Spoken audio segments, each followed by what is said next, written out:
Get a bit of break. Good to see you. Well, kia ora koutou, good afternoon everyone. It's great to be back in Parliament for what is the start of another really busy sitting block for the government as we push on with our plans to drive economic growth, create jobs and obviously unlock opportunities for all Kiwis. We are relentlessly focused on strengthening our economy because of higher incomes, better infrastructure and a better standard of living for all New Zealanders is what it's all about. Today I'm joined by our Infrastructure Minister Chris Bishop to talk about New Zealand's Investment Summit that will be held here on March the 13th and 14th, which is the centrepiece of our Q1 action plan for 2025. Put quite simply, New Zealand is open for business and we want the world to be well aware of it. We are using every tool available to kickstart our economy into high gear. You've seen us recently launch Invest New Zealand, close out a free trade agreement with the UAE, start up a dedicated agency to attract that foreign direct investment through Invest NZ. Obviously our fast track process took effect on last Friday, starting to cut through the red tape that has held back investment and major projects for too long. And then obviously yesterday we updated our investor visa program to make sure that we can bring high quality investment to New Zealand that actually benefits all Kiwis and obviously driving more economic growth. To build on this momentum, we're bringing together around 100 top leaders from global investment firms and also from infrastructure companies to showcase the incredible investment opportunities that New Zealand has to offer. We want people from all corners of the globe to know that there's now a culture of saying yes in New Zealand. Yes to investment, yes to innovation, and yes to getting stuff done. International investment is absolutely critical to this vision. Attracting our share of global capital and expertise to our shores will help dig us out of the infrastructure deficit that this government inherited a lot faster and a lot quicker. We want to lift our economic productivity, ensuring that we obviously remain competitive on the world stage. And at the end of the day, Kiwis will be the winners because the more investment and more capital we can attract, ultimately it leads to higher incomes and more jobs. I'll personally open the summit and several of our ministers will also be taking part to share the government's ambitions and plans with these folk.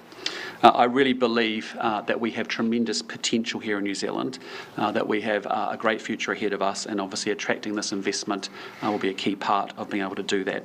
The summit is actually about unleashing the potential that we have by removing the financial barriers that are actually holding back our growth. And with that, I'll hand over to Chris to pass a few more remarks about the detail.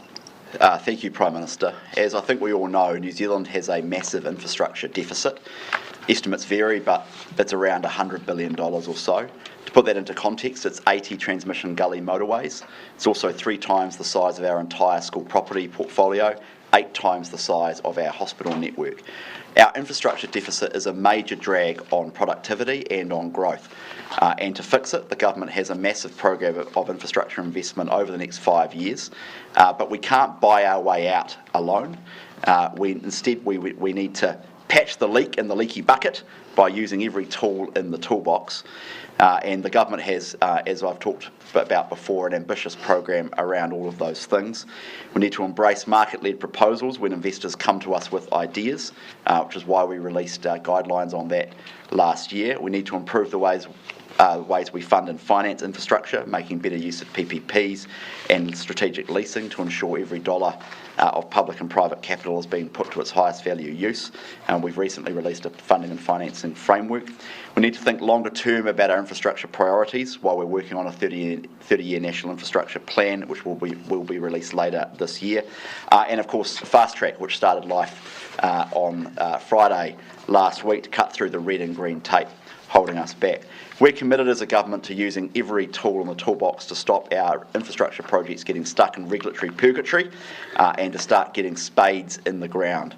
Greater foreign investment and more partnerships with the government are an important opportunity that can allow us to move ahead with those big projects that will create jobs and growth for New Zealanders and a better quality of life. So, the summit will provide an important opportunity to showcase our infrastructure vision, highlight upcoming investment and development opportunities to around 100 leaders from global investment and construction companies. So on the 13th and 14th of March, as the Prime Minister has said, attendance is by invitation only, and I can report to you that interest is so high we are currently oversubscribed for the summit.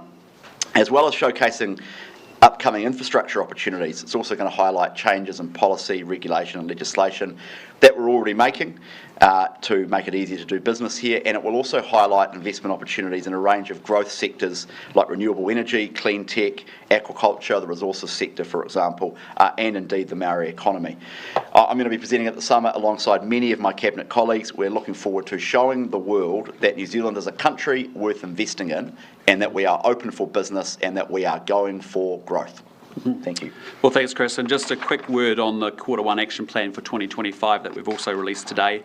The plan obviously has a strong focus about boosting growth by attracting more overseas investment, as well as the summit. Some of the initiatives we're focusing on this quarter are upgrading our visa settings, delivering smarter regulation for our agriculture sector, and obviously reshaping our planning rules so that people can actually get stuff done in this country.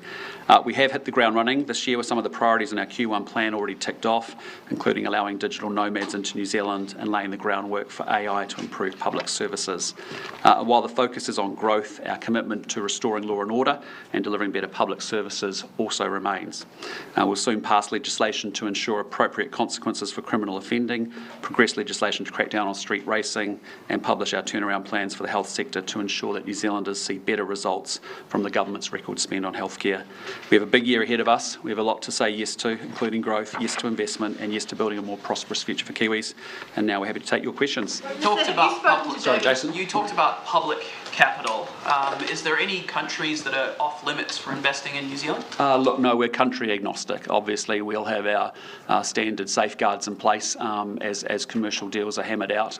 But what this summit's about is actually connecting an investor community internationally that is very open to investing in New Zealand, a government that's very welcoming of that investment, and actually introducing them to the investment opportunities that are here. So you're not worried about Chinese capital coming to fund New Zealand infrastructure projects? As I said, we're country agnostic, but what we do have is obviously very strong safeguards in place to protect our national Russian interests. capital? Will the government be making any contributions? Sorry? Will the government be making any contributions to the cost of these people coming here? No, they are coming here on their own steam. Obviously, there's the cost of holding the event, but that's funded from within our baselines. Minister, have you spoken to David Seymour about trying to drive a vehicle up the steps of Parliament today? No, I'm not that interested in political sideshows. I'm much more interested in getting this economy growing, and that's what I've been focusing on today. Do you think a Cabinet Minister driving up the steps of Parliament is acceptable conduct? Well, look, those are issues for David Seymour to address with the Speaker, I would imagine. What I'd say to you is I'm just not interested in those political sideshows, as I'd say them. I want to get things done. I'm very, very focused on making sure we drive economic growth in this country. Was your minister okay? Sorry, Jenna, carry on. In 2003, when Shane Ardern drove up the steps, the police charged him with disorderly conduct. You could have a minister up on charges for driving a vehicle up the steps of Parliament, and you're not worried about it? Well, those are issues for David Seymour and Jerry Brownlee to talk through, given Jerry Brownlee's as Speaker responsible for the Parliament. All I'm saying is, for me, I'm very much focused on getting into the job at hand, which is growth. Are you saying that your minister was engaging in a political sideshow? Well, just saying to you, frankly, today, I've been very focused on making sure we are doing everything we can to set up for a successful investment summit, making sure that we're actually opening up our visa settings, as we talked about yesterday.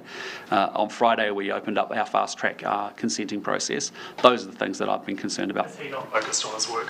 Again, for me, I know what I'm focused on, and that's growing the New Zealand economy. Have you spoken to him, just on David Seymour, have you spoken to him about his letter of support to Polkinghorne?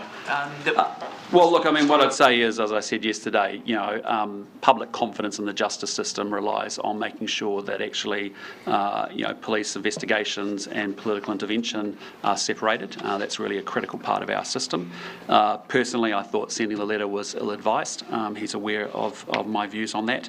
But as you all know, he wasn't a Cabinet Minister at the time. What happens now? What happens next? Sorry? Does anything happen next, or as far as you're concerned, is the situation done? Well, as I said, there's been no breach of the Cabinet manual. He didn't do this as a minister. I just think sending the letter was ill-advised. That's my personal view on it. But ultimately, there are questions for him. Sorry,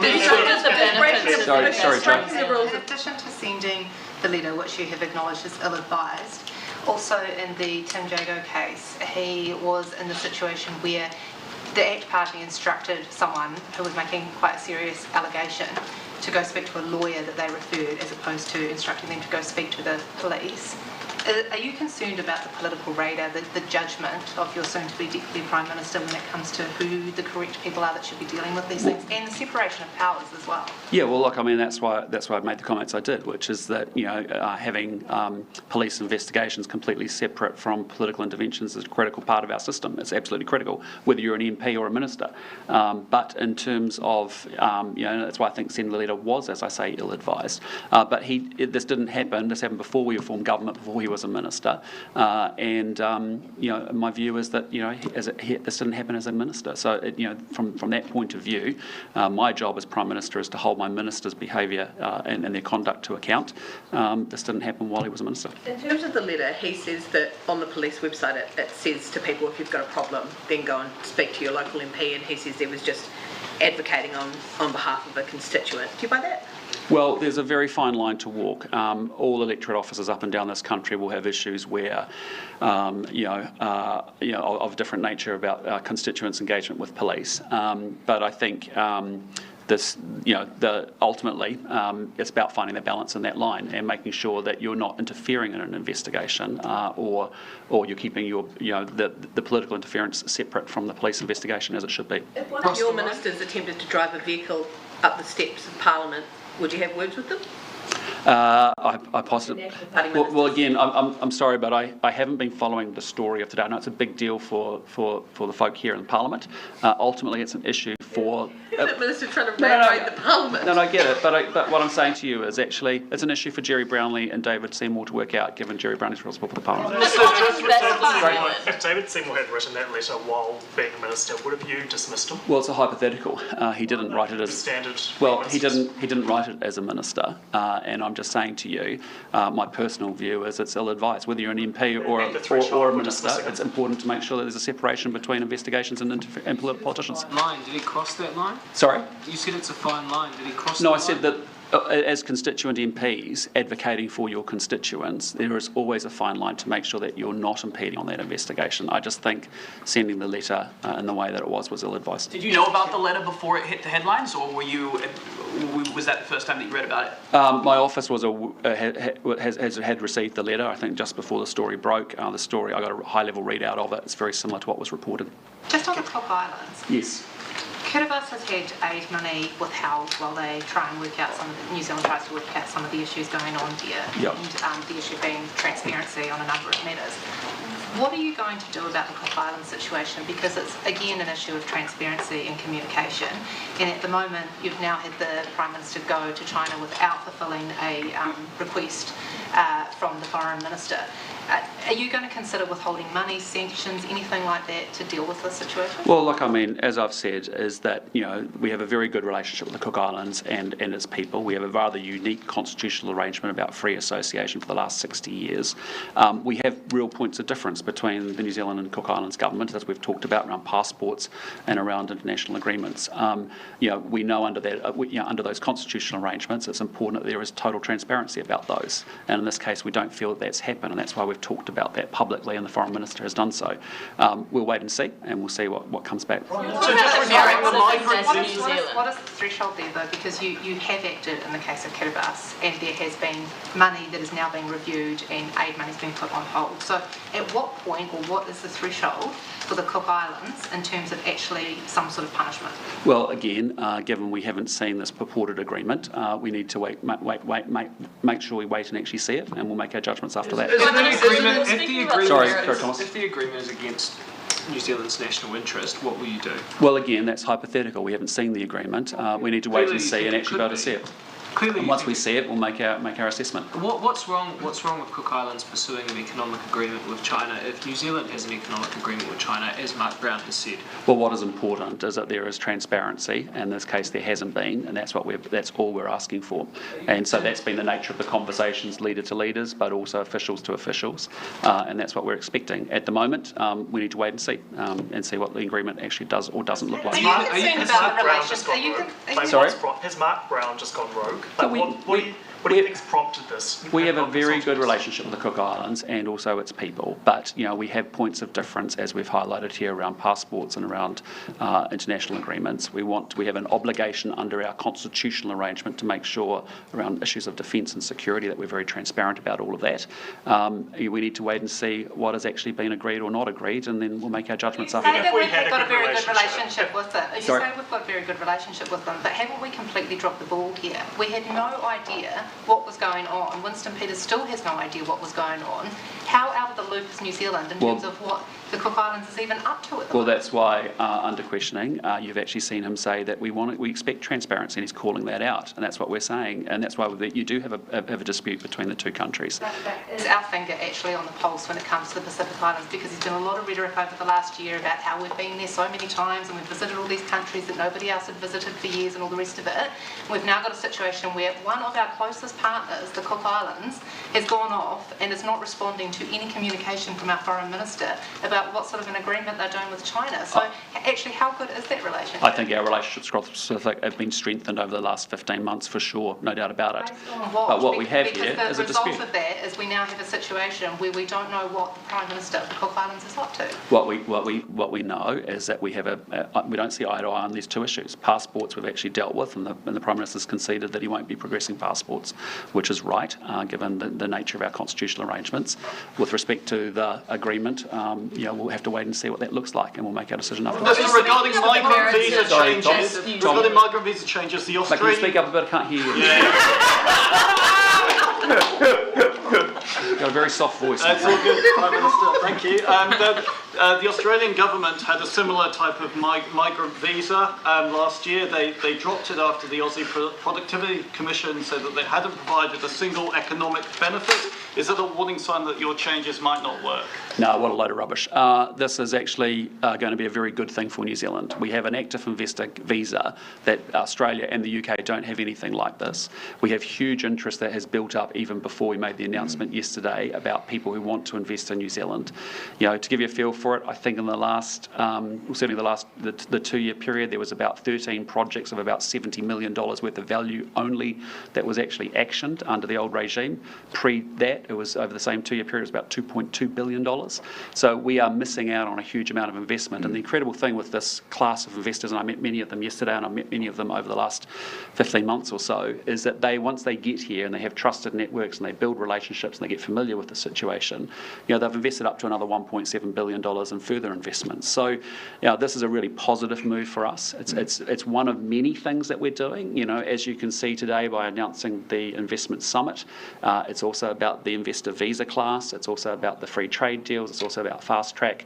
It's and. It's yes, in order to actually make sure that we're doing everything we can. Job number one, power up the New Zealand economy, get a stronger, bigger economic engine in place so that we can help Kiwis get ahead, so we can get better public services. The government is introducing those extra checks when it comes to where those migrants aren't going to be investing that money. Can you explain how that process is going to work? Well, again, I'll direct you to the Immigration Minister if you want the detail, or we missed you yesterday. But what I'd say is that this is a very clean and simple and clear, two-speed investor category where you can bring in $5 million with higher risk investment for a period of 3 years, or you come in with $10 million for lower risk investment. And there's clear criteria about what asset classes you need to invest in order to do that. Invest New Zealand will make sure that is actually the case.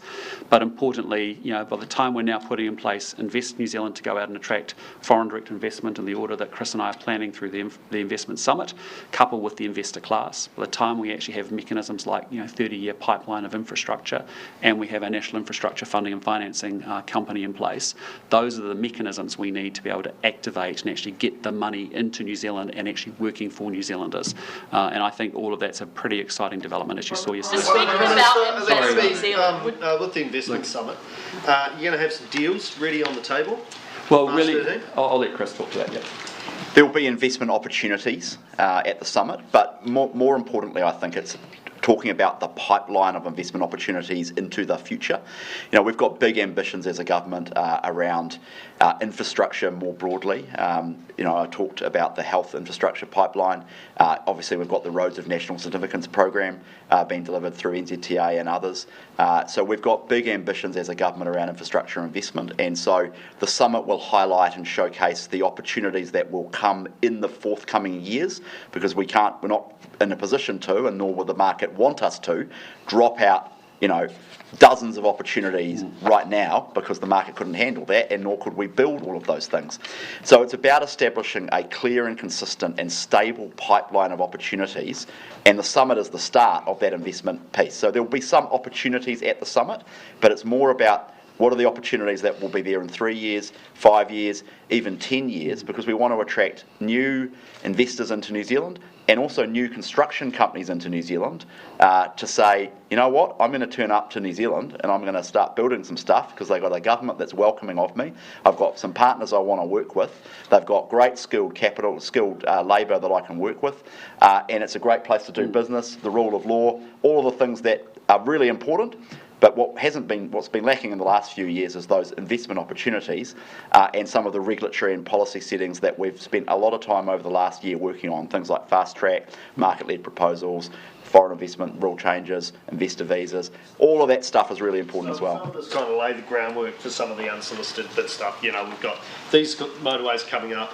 If you guys think you've got a plan, biff it in and we'll have a look. Well, you'll wait to see what happens at the summit, but as I say, there will be investment opportunities presented at the summit and around the time of the summit, but there will also be a showcasing of the pipeline of opportunities that will be coming over the forthcoming years, and we have an unsolicited bid or market-led proposal guidance out there now that is administered by the National Infrastructure Funding and Financing Company that went live on the 1st of December from memory. And so we are open for business right now. If there's an investor out there or a group of investors who've got bright ideas for things that they would like to fund in New Zealand or would like funding for, that they think would add value to the New Zealand market, they can approach the New Zealand government right now. They have a single point of contact through the National Infrastructure Funding and Financing Company, and you know, we will get on with the job of processing those. Not all of them will be accepted. You know, it's early days, but we are interested in bringing capital and talent to this country so that we can go for growth. And what does a successful summit look like? Well, it's actually not about the summit per se, it's about what the summit leads to. And so what we've discovered over our travels over the last 15 months, as many of you have experienced, is that when we sit and talk with investors, which I do in every location I go to internationally, there is now a real openness to invest in New Zealand, but they don't know what are the investment opportunities that are here. Equally, you now have a government that's put the settings and some of the mechanisms in place that we desperately need to be able to convert that investment, and really what the summit is about is the beginning of actually making them aware of investment opportunities, raising their interest in New Zealand. And you know, I know that we also have other investors that will be coming through the country after the summit as well, wanting to explore in some detail opportunities as well. So you know, really what this is about is we need investment, because when we get investment and capital, that leads to higher incomes and more jobs, and that's a good thing for Kiwis who win out of the back of this. But we also think there's opportunities for partnerships in some of our fast-growing sectors, and certainly for iwi, you know, being a key partner in many of these opportunities to participate in infrastructure development as well. What projects are investment ready at the moment? What infrastructure projects are investment ready? Well, we'll detail that at the summit. But You don't get everything all at once, Talifa. You have to wait and see. But there'll be some investment opportunities at and around the summit. So the north and... There'll be some investment opportunities at and around the summit. But as I say, it's not just about the immediate, as in the next 6 months. Yeah. It's about the pipeline. And showcasing to international investors that we are open for business and ready for their capital. And just on Invest New Zealand, would you be sorry, able just to, last question. Yeah, just on Invest New Zealand, how is that not just adding more bureaucracy, having a new government agency trying to get investors into this country? Well, look, I mean, we've looked all around the world. We've looked at other small advanced economies and asked how they've actually put it together. And we realise there's quite a different skill set at NZTA, which is about helping our New Zealand domestic firms sell their goods and products out into overseas markets. markets and building that literacy of exports and market development from overseas. But it's quite a different skill set to actually sit down with overseas investors and actually make the connection to opportunities here in New Zealand. So that's why we followed the Irish model. I'm just saying, if you put Invest New Zealand together, which is designed to be able to attract billions of dollars of foreign direct investment into New Zealand, we know that we sit at the bottom of the OECD, and we've done a poor job over a number of years, a number of decades, I'll put it to you, in attracting foreign direct investment. We need to be able to make the most of all that pension fund wealth that sits out there in the world that is awash with cash. We want to be able to make sure it needs a home, and we want to be able to make sure that we can bring some of that money here to New Zealand to benefit everyday Kiwis. On foreign buyers, when I asked you at the National Caucus retreat where conversations were at the cabinet table around that, you said that there hadn't been any conversations since it was discussed as part of the coalition talks, and obviously New Zealand First ruled it out. We've had ongoing conversations. Right, so what conversations have you been having, and are you any closer to reaching some agreement around that, and what sort of an arrangement could it look like in terms of thresholds or anything that... Look, all I'm going to say is that we have ongoing conversations on that point. It's one piece of the investment puzzle that we need to be able to do, getting visa settings right, getting investors connected with opportunities. Yes, we could talk about foreign buyer ban and the ability to purchase houses in here. Those are ongoing conversations. When we've got something to say about it, we'll talk about it then. Because when you talk to investors and lawyers and people who are sort of, interested and tied up in this, they say that the tax component and the foreign buyers component are going to be the two sort of roadblocks if you don't do something about them. And Erica Stanford did acknowledge yesterday that there needed to be more work done around that. So the question I'm asking is, have you progressed anyway to coming to a conclusion about whether you're going to be able to do that? We are progressing conversations on a range of issues, including some of those and others that you haven't raised, to make sure that we make this a very investment-friendly place, and we'll continue to do so. Can you give a timeline on that? When will we... Yeah, you can see we're announcing things each and every week, and if you notice that we announced fast track, we announced investors, and today we're announcing Will summit. we have something before the budget or at the budget on Jill's specific question around foreign when we're ready to tell you, we'll tell you. Back on the Cook Islands, is the problem not the Cook Islands government, but is it Mark Brown himself? Is he the issue? And are you worried about what is sometimes called elite capture? Look, what we're focused on is making sure that any conversations we have from a leader-to-leader point of view is highly transparent. That's all we're asking for in the context of our constitutional arrangement with the Cook Islands, which is that we expect transparency and we expect discussion and consultation, and that's all we're laying down. And yes, we're a new government, but that's our expectation in our partnership with the Cook Islands, is that we should be straight up with each other about what we're doing. Is the government having any conversations with China about this? Obviously, they're party to the agreement too, what message are you giving China on this matter? Well, again, our issue is with New Zealand and the Cook Islands, is that under our constitutional arrangements, we expect matters of defence and security to be transparently discussed between partners. That's all we're asking for here. So that's why there is a difference of opinion, and we're being very transparent about that with you. We're, in the public domain, we're answering those questions, and we're being very clear with the Cook Islands as to what we expect them to deliver.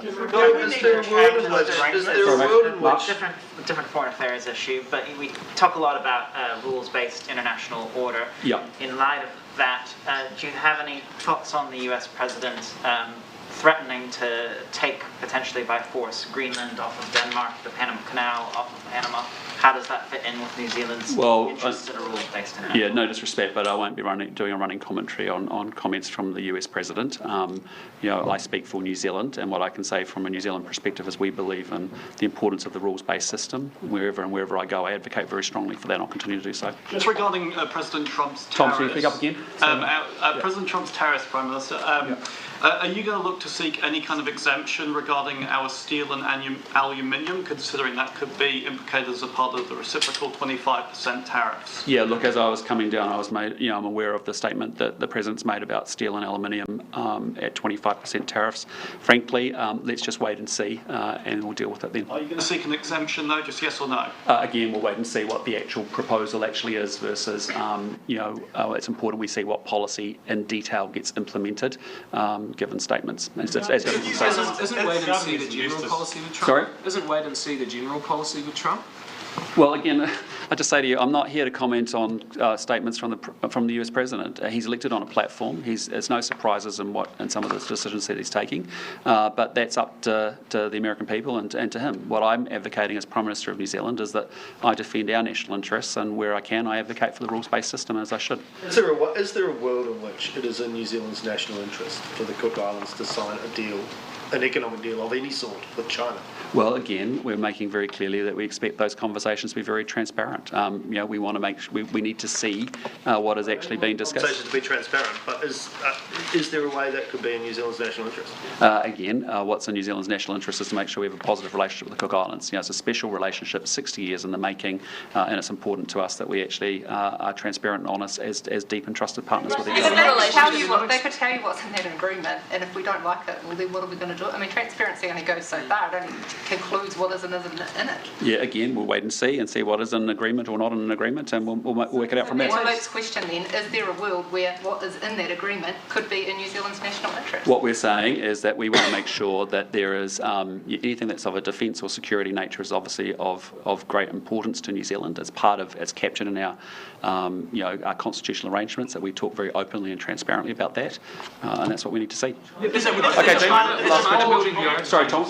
Would you be open to some of these investors who are visiting having connections to China's Belt and Road project, and if they were to invest in some of the projects that we've got, would you be happy with those projects being part of that program? Well, again, as I've said before, we're country agnostic. Obviously, we have safeguards and around our national interests, and those will continue to be prosecuted and understood before any commercial deals are signed. Do you think the Belt and Road initiative would trigger any of those safeguards? Well, again, we will look at the deals as they come and as they are formed. It's all speculative and it's all premature to talk about things.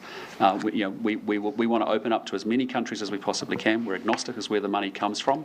We need the investment, but we'll obviously make sure we've got safeguards and we're acting in our national interests. Within the last couple of hours, there's been a poll that's come out that shows that 50% of New Zealanders think that we're on the wrong track, while I think about 34% of New Zealanders think that we're on the right track. Do you see that as an indictment on your government? Well, what I see it is it's been a tough time for New Zealanders, and we've made some progress, as you've seen, with interest rate and tax relief and also inflation relief. You see rising, good levels of confidence around business, farmer, consumer confidence. As I've said in my State of the Nation speech, and as evidenced by the actions at the beginning of this year, that everything is focused on growth, growth, growth. The New Zealand people have been doing it tough. They've had a very, very tough summer. We've got a cost of living crisis. That's why we're trying to attract investment to this country. That's why we're trying to make sure we make it easier to get things done and built. That's why we want our kids focused on being educated on the basics. So we're setting up the conditions for a great future, because we do have a great future. But I fully acknowledge it's a very difficult and challenging time for many New Zealanders. But the plan is beginning to work. We have some encouraging green shoots with respect to inflation and interest rates and confidence. But this year it's about growth and jobs, and that's really what our focus has to be as we work our way through that economic cycle and power ourselves out to consistent, steady economic growth. Sorry? A statement's just dropped on the Here in KC inquiry, which was due to be announced in September 2024, and it's been pushed out by the Public Service Commission. Last week it got pushed out again. Whānau Ora Commissioning Agency and Waipiria Trust have just put out a statement saying that they have had a copy of the embargoed report for 2 weeks. They're completely comfortable with it being released and can't understand why it hasn't been. And given that you put a timeline of September 2024 on it, why is it a case of this is continuing to be delayed and the Public Service Commissioner still hasn't released that report? Well, look, the Public Service Commissioner will release it when he's ready. It's important that we take time and do the analysis properly, and importantly, if there's any findings coming through it, that we actually make sure that we've got an action plan that actually is implemented. So I'm going to leave that for the Public Service Commissioner to comment, and I'm sure he'll do that shortly. Okay, thanks so much. Appreciate your time. Just comment on why it's been delayed.